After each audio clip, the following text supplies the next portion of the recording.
وَأَجْمَلُ مِنْكَ لَمْ تَلِدِ النِّسَاءُ۔ حضور کو مخاطب کر کے کیا فرماتے ہیں، ذرا انداز دیکھیں ان کا اور ان کی سوچ دیکھیں اور ان کا حضور کے ساتھ عشق تعلق اور ان کا عقیدہ دیکھیں۔ فرماتے ہیں کہ وَأَحْسَنُ مِنْكَ لَمْ تَرَ قَطُّ عَيْنِي۔ یا رسول اللہ، یا حبیب اللہ، آپ سے زیادہ حسین میری آنکھ نے کبھی بھی نہیں دیکھا۔ سبحان اللہ۔ یہ ایک بہت بڑی بات ہے کہ آپ سے زیادہ حسین میری آنکھ نے آج تک نہیں دیکھا۔ پھر خود خیال آیا کہ ہو سکتا ہے کہ میں تو یہاں عرب کا رہنے والا ہوں، میں نے تو یہاں کے لوگوں کو بھی دیکھا ہوا ہے، ہو سکتا ہے کہ میری آنکھ نے نہ دیکھا ہو، کہیں اور کسی خطے میں حضور سے زیادہ خوبصورت کوئی موجود ہو، کسی اور آنکھ نے دیکھا ہو۔ یہ خیال آیا تو فوراً ہی اس خیال کی بھی تردید فرما دی۔ فرمایا کہ وَأَجْمَلُ وَأَحْسَنُ مِنْكَ لَمْ تَرَ قَطُّ عَيْنِي وَأَجْمَلُ مِنْكَ لَمْ تَلِدِ النِّسَاءُ۔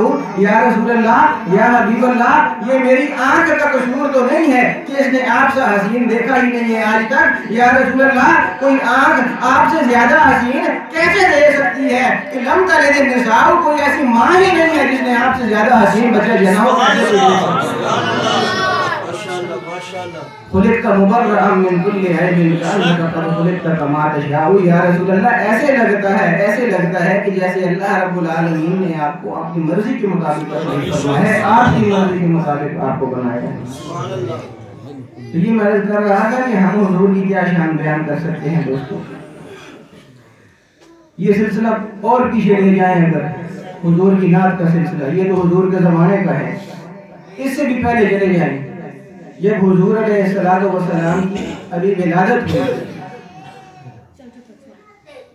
حضرت عبد المطلب آپ کے دادا جان